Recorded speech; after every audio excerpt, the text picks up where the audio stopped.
안녕하세요. 노장석입니다. 제가 블로그에 온라인 강의를 개설하겠다고 말씀을 드리고 처음에 시작한 강의는 무엇이었느냐면은 이름하여 구문도회 기초 영어 구문론이었어요. 근데 이걸 했는데 왜 학습자들이 어떤 의견을 보내주셨냐면은 요 예문들은 이론의 난이도는 비슷한데 이론이 어려운 건 똑같은데 예문의 수준이 너무 낮아서 어차피 공부할 거 쉬운 예문으로 공부하고 나중에 실제로 써먹을 수 있는 실전적인 예문, 다시 말하면 수준 높은 예문의 수준을 또 올려서 공부를 해야 되는 이중의 부담이 있지 않느냐라는 지적이 있었습니다. 그러다 보면 뭐가 문제가 되죠? 예, 시간이 엄청나게 많이 걸리게 된다라는 문제. 예, 사실 저도 기초국문론 공부하면 강의하면서 이거 좀 그런 문제는 있겠다라고 하는 염려를 했는데 이런 지적이 들어와서 맞다. 100% 동의가 되더라고요. 그래서 책을 좀 바꿨어요. 기존에 공부하던 책은 여러 번 제가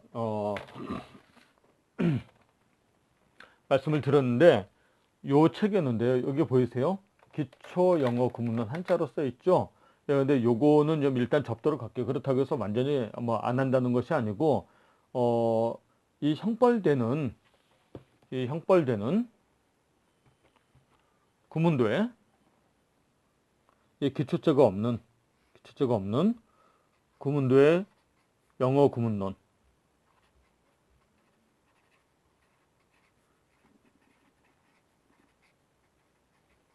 논이라는 책을 먼저 강의를 하고 나서 시간이 있는 대로 진짜 완전 초학자들을 위해서 또 강의를 계속해 나가도록 하겠습니다. 그래서 제 블로그에도 그거를 내리지는 않을게요. 근데 요게 제가 처음에 공부를 했던 책은 정말 포켓판이었어요. 글자가 굉장히 조그맣고 요즘식으로 말하면 한 저기 요즘 칠판 그 인쇄로 하면 7포인트나 되려나? 책값도 1990년 바로 제가 2,500원짜리 공부를 했나 그래요. 그리고 나서 그 책은 이제 안 나오고 제가 가지고 있는 책이 요게 요 모양으로 된 책이거든요. 요 모양. 근데 요게 개정판이 나왔어요. 근데 이제 개정판이 나왔다고 해서 내용이 달라진 건 전혀 없어요. 이렇게 대중을 향해서 말씀을 드려도 될지 모르겠는데 이 출판사가 백만사거든요. 근데 백만사가 옛날에는 책들이 굉장히 많이 나온 책이 많았어요. 이제 구문론 많이 나왔고요. 본고사 세대들은 아실지 모르겠는데 뭐 천리백제라는 영문 해석 연습 천리백제 또 알파 테크닉 고난도 수학 굉장히 좋은 책들입니다. 근데 요즘에 이제 본고사가 없어지면서 그런 책들이 없어져가지고 백만사가 많이 영세한 출판사가 된 것 같아요. 그래서 이거를 이 활짝 키우기를 했어요. 개정을 한 게 아니고요. 그래가지고 이 구문도의 영어 구문론이 첫째 1편에 일반 구문론, 2편에 품사론, 3편에 특수 구문론 이 세 파트로 이루어져 있는데요. 일반 구문론, 그 다음에 품사론, 특수 구문론 이 세 파트로 이루어져 있는데 이거를 한 권으로 묶고 이거를 한 권으로 묶고 그래서 결과적으로 책값이 조금 인상되는 결과를 가져왔더라고요. 그래서 이제 지금 시중에서 구할 수 있는 것은 원래 요 한 권짜리가 요 두 권으로 나누어진 책밖에 못 구해요. 근데 여기까지는 영업상 인정을 좀 할 수 있겠는데 문제가 뭐냐면 이번에 개정판이 되면서 오탈자가 엄청나게 많대요. 예, 그런 거는 제가 많이 듣고 있었는데 그렇다고 제가 여러 가지 하는 일이 많기 때문에 그 책 오탈자 교정을 하거나 그 책 가지고 가거나 그럴 수는 없어요. 그런데 제가 가만히 보니까 제 강의를 잘 들으시면 오탈자로 말미암는 착오는 완전히 방어할 수 있겠다라는 생각이 들어요. 그래서 그 오탈자를 내가 일일이 지적하지는 않겠지만은 그래서 이제 기존의 책을 가지고 강의를 할 건데 기존의 책 이제 활자를 키워놨으니까 페이지 수는 차이가 있을 거예요. 그런데 여기에 나오는 요 책을 넘기면 맨 앞에 나오는 목차에 요 번호 있죠, 번호. 요 번호. 보이시죠? 요 번호는 변동이 전혀 없어요. 그래서 요 번호는 제 강의에 그대로 유지를 하려고 그래요. 그런데 아무래도 이제 제가 이걸 공부를 계속 하다 보니까 저자보다 요렇게 생각하면은 요렇게 설명을 하면은 조금 더 설명이 용이하겠다라고 생각되는 부분들이 있어서 약간씩 이 순서를 다르게 강의하는 부분이 있고, 예문도 조금씩 더 뺀 것도 있고 조금씩 집어넣은 것도 있어요. 큰 골자는 달라지지 않았지만, 그래서 제 강의 안에는 어떻게 표시를 하려고 그러냐면요. 앞으로 칠판 대신에 요와 같은 이 A4 용지에 나온 거, 이거는 칠판 대신에 활용하는 겁니다. 그래서 이 책과의 연계는 어떻게 연계를 잡으려고 그러냐면은, 여기 보이시죠? 요 번호를 집어넣어 가지고 요 번호를 보시고 여기가 대강 어디를 강의하고 있는 거다라고 하는 거를 아실 수 있도록 그렇게 조치를 취해 놨어요. 예, 그 정도로 여러분들 완전히 책과 일치하지 않는 부분에 대해서는 단점은 있죠. 왜냐하면 책이랑 연계해서 공부하기가 조금 불편하다고 하는 점은 단점이고, 그리고 장점은 뭐냐면 이 책이 좀 나온 지가 오래된 책이다 보니까 이 책의 한계를 극복을 하려고 하는 노력의 일환이었다라고 하는 거예요. 예, 그래서 그 점은 굉장히 좀 장점이 될 수가 있어요. 그래서 학습 자체에는요, 굉장히 효율도는 높아질 겁니다. 그 다음에 두 번째로 말씀을 드릴 게, 이미 제 구문론 강의에 대해서 오리엔테이션 강의는 기초 영어 구문론 강의 때 한번 했어요. 그래서 오리엔테이션 자체가 의미가 별로 없거든요. 그래서 이 본 강의를 들어가시는 분, 예, 그분들은 반드시 기초 영어 구문론 파트의 오리엔테이션을 반드시 참조하시라 라고 하는 부분을 말씀을 드리고요. 그 다음에 공부하는 방법론에 있어서 다시 한번 이미 기초 영어 구문론에서도 제가 말씀을 드렸지만은 이 공부하는 방법론에 대해서 다시 한번 강조의 말씀을 드리려고 그래요. 이 공부하는 과정은요, 항상 두 부분으로 이루어져 있어요. 이해와 훈련입니다. 그런데 이 강의가 감당할 수 있는 부분은 이 이해의 부분이에요. 이 훈련의 부분은 어느 정도 여러분들이 감당을 해주셔야 돼요. 그래서 반드시 여러분들은 복습 관리를 철저하게 하셔야 된다. 저는 솔직히 공부에 있어서 뭐 하루에 뭐 30분만 투자하면 뭐가 된다. 무슨 뭐 듣기만 하면 끝내준다. 뭐 이런 식으로 말하는 거는 좀 뻥이라고 생각을 해요. 예, 항상 그거는 이해 견지에서는 어느 정도 그렇게 될 수가 있지만은 어떤 공부든지 공부는 결국 운동이랑 똑같습니다. 그래서 태권도 품새를 연습하더라도 그것이 품새 겉핥기만 하는 사람도 있고, 딱 그 공격과 방어가 순간적으로 자다가 튀어나올 수 있을 정도로 그렇게 몸에 배도록 훈련하는 게, 그게 이제 운동의 본질이죠. 공부의 본질도 역시 마찬가지입니다. 그래서 이제 복습 관리가 굉장히 중요한데, 여러분들 복습 관리는 어떻게 해주셔야 되느냐면 1단계입니다. 제 강의는 약 30분 단위로 이루어질 거예요. 이게 넘어가면은 지루해서 어렵다고 그러더라고요. 그래서 오프라인 강의랑은 완전히 상당히 다르고, 그래서 30분 정도의 그 시간을 가지고 강의를 하려고 하는데, 밀리지 말고요. 할 수만 있으면 30분 강의 바로 끝나고 나면 바로바로 복습을 해주세요. 근데 복습을 하실 때는 어떻게 하시냐면은, 첫째, 1단계로서는 저한테 배우신, 제가 이제 구문도에 이렇게 뭐 그림 그리는 방식으로 강의를 할 거거든요. 그러면 이 그림을 그려보면 문장의 구조가 완전히 이해가 되게 돼 있어요. 문장의 구조가 이해가 되게 돼 있다. 그래서 이 작업을 반드시 자기 손으로 다시 한번 해봐야 된다는 겁니다. 공부는 뭘로 한다? 공부는 머리로 한다, 궁뎅이로 한다, 손으로 한다. 제일 중요한 게 손으로 하는 겁니다. 그래서 이거를 반드시 다시 한번 자기가 그려봐야 되고, 이제 이해를 했는데 여기서 막히는 부분이 뭐가 있냐면은 어휘의 문제에 부딪히게 돼요. 또 어휘는요, 일일이 정말 꼼꼼하게 이제 여러분들이 공부하는 모든 과목 중에서 가장 이 악랄한 암기 과목이라 그럴까? 예, 그거는 영어입니다, 영어. 이해하는 건 쉬워요. 구조를 이해하는 건 쉬운데, 이 어휘 또 여러 가지 이 표현을 암기하는 거는 정말 단순 노동입니다. 이걸 어떻게 암기를 하시냐면, 여기에 이제 영어를 넣고 발음 껴 있고 품사 표시, 이제 아시는 분은 영어로 이렇게 품사 표시 N 이렇게 하셔도 되고, 안 그러면 그냥 명 이렇게 써도 돼요. 어쨌든 품사 표시하고 이렇게. 그러면 요거를 어떻게 해야 되냐면요, 한쪽 가리고 한쪽 영어 보고 우리말 떠올릴 수 있으면 통과. 그리고 우리말 보고 영어 이거는 반드시 써야 돼요. 이거 안 쓰면은요 암기의 휘발성이 강하다 그러죠. 그래서 다 날아가 버립니다. 그래서 일일이 쓰고. 그래서 공부라는 건 공부의 본질이 뭐다? 아는 거 모르는 거 구별해서 모르는 것만 조직적으로 반복하는 거예요. 그래서 몰랐던 거 체크 체크 체크 체크. 그래서 그 다음번에 가리고 알아졌으면 동그라미, 모르겠으면 그대로 통과, 알아졌으면 동그라미, 그 다음에 또 동그라미 동그라미. 그래서 아는 거 모르는 거 구별해서 모르는 것만 조직적으로 반복한다. 예, 그 다음에 우리말을 보고 영어로 이때는 쓴다 그랬죠. 그래서 또 알았으면 통과, 몰랐으면 체크 체크 체크. 그 다음에 두 번째로 알았으면 동그라미, 몰랐으면 통과. 이렇게 해서 이 체크된 것이 다 없어지는 단순 작업.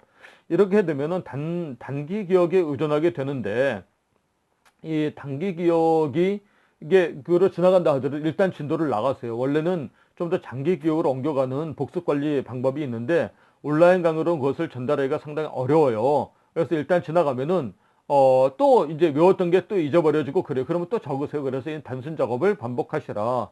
그 다음에 세 번째 복습 관리도 이제 가장 중요한 거, 이거는 별표 100개입니다. 영어 공부를 하는 것의 본질은 뭐냐면요. 내가 이미 배운 것들은 그냥 바로 입에서 튀어나올 때까지 해야 된다는 거예요. 그래서 암기가 중요한데 통문장을 그렇게 암기를 하려고 그러면은 시간이 너무 많이 걸려요. 그러니까 어떻게 한다? 영작을 한다. 예, 영작의 목적은 암기가 아니라 조립입니다. 그래서 영작한 거 다음에 잊어버려도 괜찮아요. 그래도 어쨌든 간에 이렇게 조립을 계속 하다 보면은 조립하고 잊어버리고 조립하고 잊어버리면 어떤 현상이 생기느냐면은 콩나물 시루에다가 물 주는 현상이 생겨요. 콩나물 시루 여러분들 보신 적 있습니까? 예, 물을 주면은 물은 다 빠져나가요. 그럼 물 빠져나가면 이거 다 무슨 소용이 있는가라는 생각이 드는데 콩나물이 자랍니다. 예, 문장을 완전히 암기하지 못해도 영작하는 거를 계속 하시면 영어 문장 자체, 영어 문장 구조에 대한 그 자체에 대한 감각이 생겨요. 그래서 회화나 영작, 뭐 독해 속도가 증가하는 건 말할 것도 없고요. 이게 그 능력치 자체가 증가한다라고 하는 겁니다. 그래서 서론 중에서 중요한 부분은 예, 대략 말씀을 드린 것 같고 또 제가 잊어먹고 말씀 안 드린 부분이 있으면 나올 때마다 말씀을 드릴게요. 그래서 반드시 기초고문은 오리엔테이션을 꼭 듣고 시작해 주시라라고 말씀을 드리고요. 일단 시작하도록 하겠습니다. 예, 첫 번째인데 이거는 저의 말입니다. 구문론 책에 나온 것이 아니라 예, 보이시나요? 제1장 문장의 의미와 성립조건 영문법의 핵심 그랬는데 영문법의 핵심은 뭐라고요? 네, 문장의 구조입니다. 이게 무지무지하게 중요합니다. 여러분들이 나한테 구문도의 영어 구문론 강의를 배우시려고 하는 목적이 뭐예요? 문장의 구조 파악을 빨리빨리 하고 싶다라고 하는 겁니다. 문장의 구조를 이해하면 문장이 한눈에 들어와서 독해와 영작이 쉬워진다라는 얘기죠. 이 독해와 영작이 본 강의의 목적 되겠습니다. 문장의 의미라고 하는 완전하고 독립한 의사 전달의 단위라고 했는데 시간 관계상 자세한 설명은 가며 이거는 묵히겠고요. 일단 완전하다라고 하는 것은 일단 의사소통하는 데 있어서 내 의사가 완전히 전달됐을 때 말이 되면 된다. 그럼 말이 되면은 꼭 주어 동사 안 나와도 문장은 문장이다. 참새다. 이것만 가지고도 문장이 된다라고 하는 겁니다. 예, 독립하다고 하는 말이 굉장히 중요한데 이거는 뭐와 구별하기 위해서 써놓은 것이냐면요. 아무리 독립해 보이는 문장, 예를 들어서 간단한 문장 하나 예를 들어볼게요. He is honest 같은 안전한 문장이라도 이게 문장 속으로 들어와서 I think that he is honest 라고 하는 문장 속으로 얘가 들어와 버리잖아요. 그러면 이것만 따로 문장이라고는 안 한다. 이런 걸 보고 뭐라고 그래요? 종속절이라고 한다. 이게 따로 돌아다닐 때는 문장이지만 문장 속으로 들어오면 문장이 아니다라고 하는 말에서 독립한이라고 하는 말을 쓴 거예요. Understand? 예, 한번 예를 들어보도록 하겠습니다. 여기 있는 예문을 볼 건데요.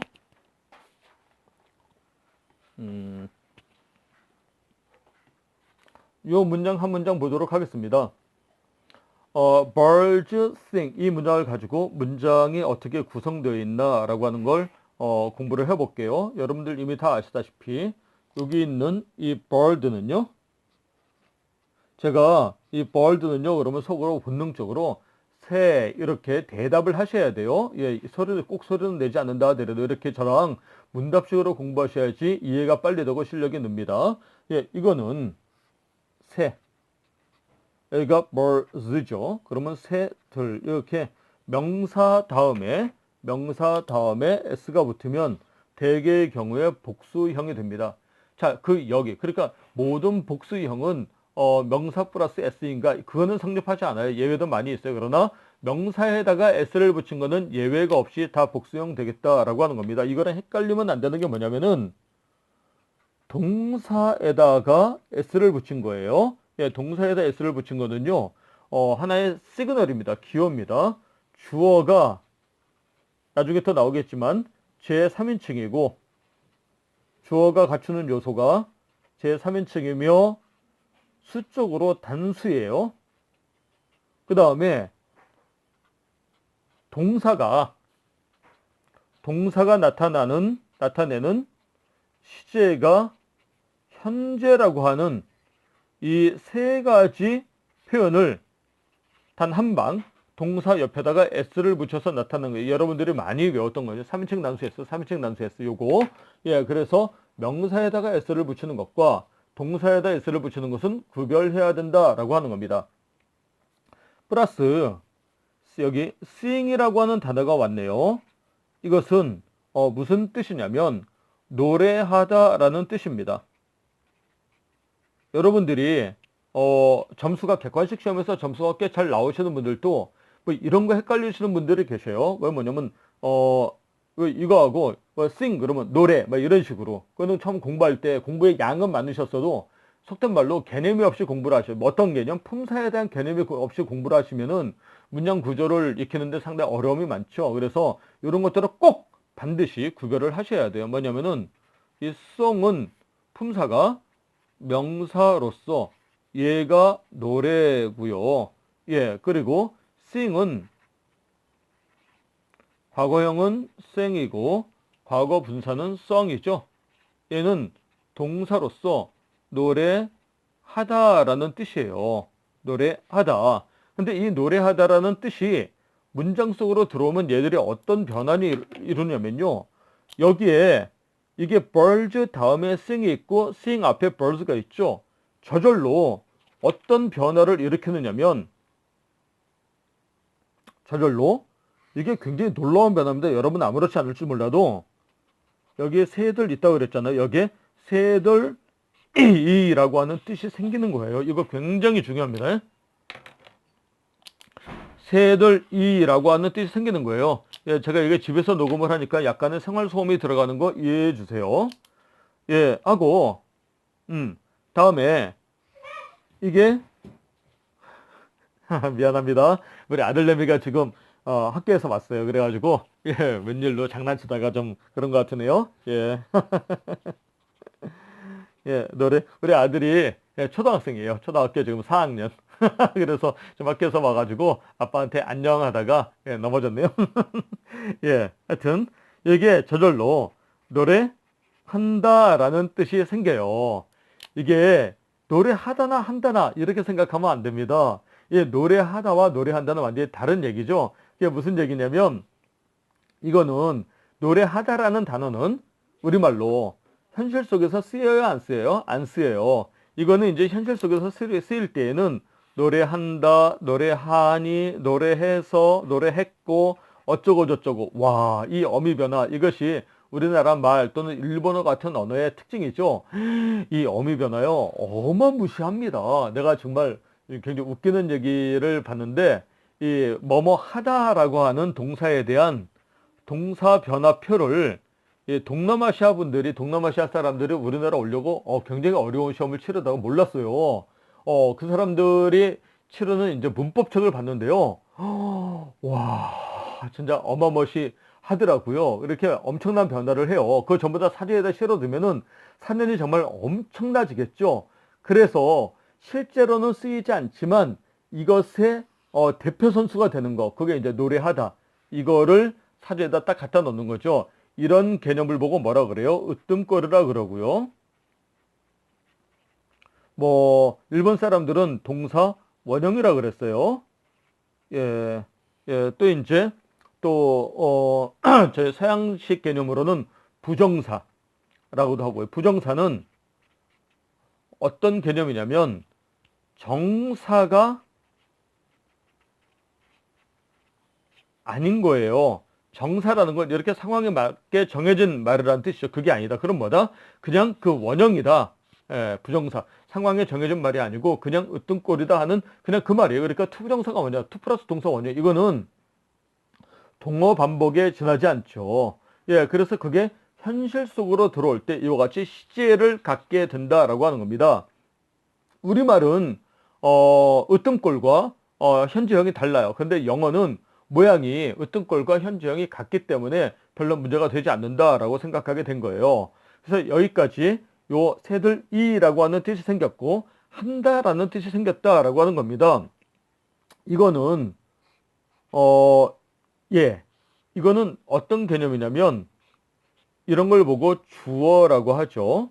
주어는 주인주자를 씁니다. 그래서 요거는 어떤 개념이냐면 여기 어떤 동작이나 상태가 있는데 이 동작을 누가 하지라고 하는 그 질문에 대한 대답이 바로 주어라고 하는 개념이에요.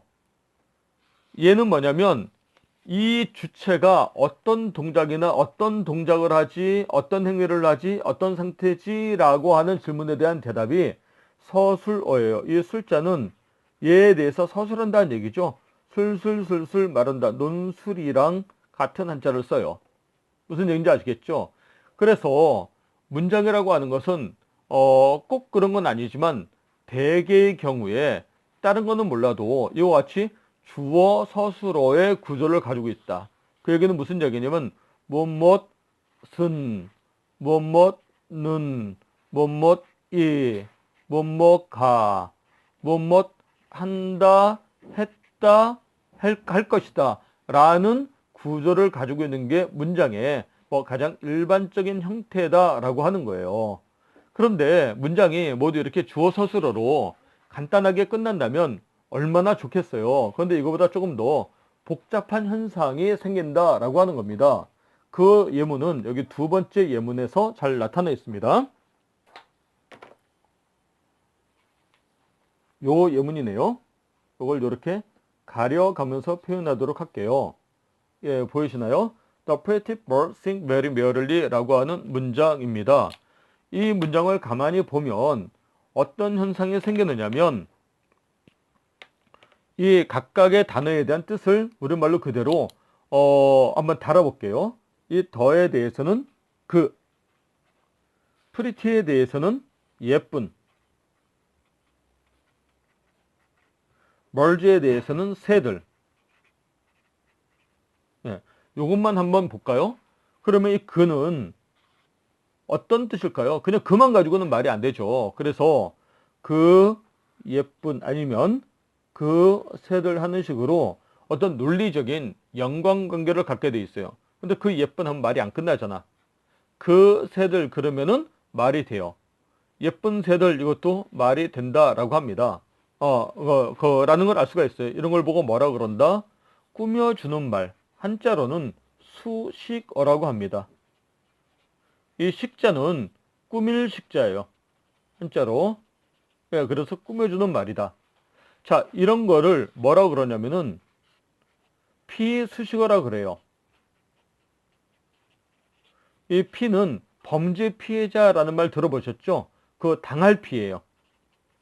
제가 한자를 많이 쓰니까 한자 좀 그만 쓰라고 누가 그러더라고요. 그래서 사실 뭐 이 한자를 꼭 이렇게 쓸 필요는 없죠. 쓸 필요는 없고 이게 도대체 무슨 그 한자냐, 어떤 의미를 갖느냐 그것만 알면 되는 겁니다. 예, 그래서 그러면은 어떤 말이 꾸며주는 관계와 꾸밈을 당하는 관계에 있다 그럴 것 같으면 어떤 말이 더 중요한 거예요? 예, 장식품보다는 메인이 더 중요한 거죠. 그래서 예를 들어서 안경이 얼굴을 꾸며준다. 안경보다는 얼굴이 더 중요하지 않겠습니까? 예, 그래서 이 피수식어가 더 중요한 말이에요. 그래서 피수식어는 문장에서 뼈다구, 주요소를 이루어요. 그리고 얘는 주인주자. 얘는 꾸며주는 말들은 얘의 딸린 말이라고 해서 종료소라고 해요.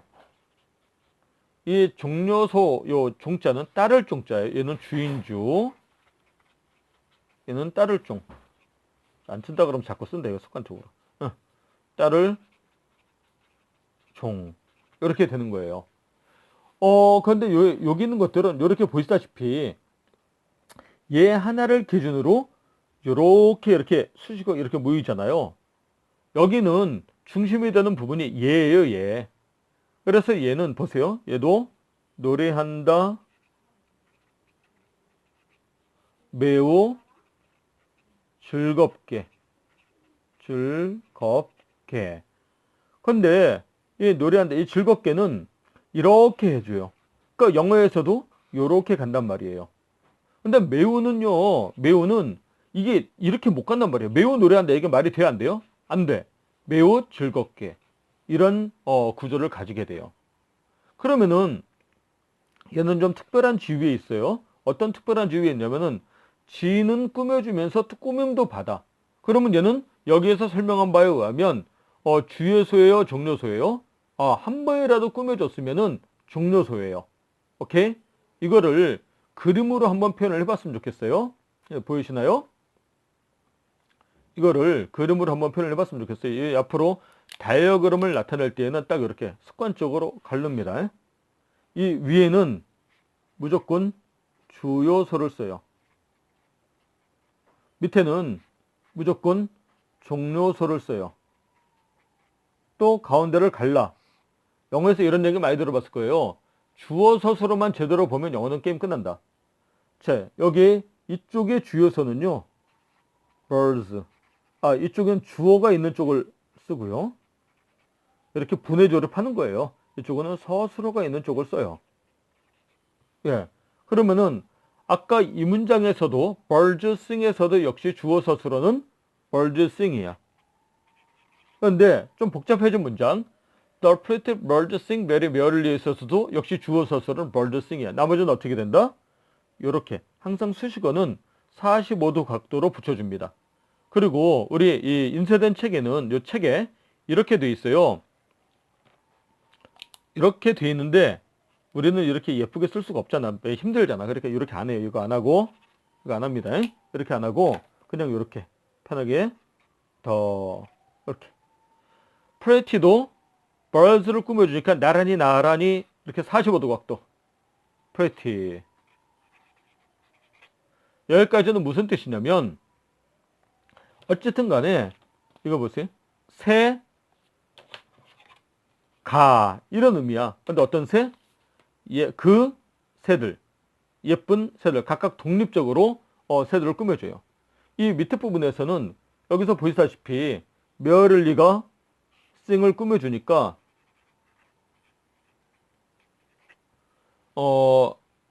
여기다 붙여줘요. 그런데 베어리는 곧바로 싱을 꾸며주지 않는다 그랬잖아.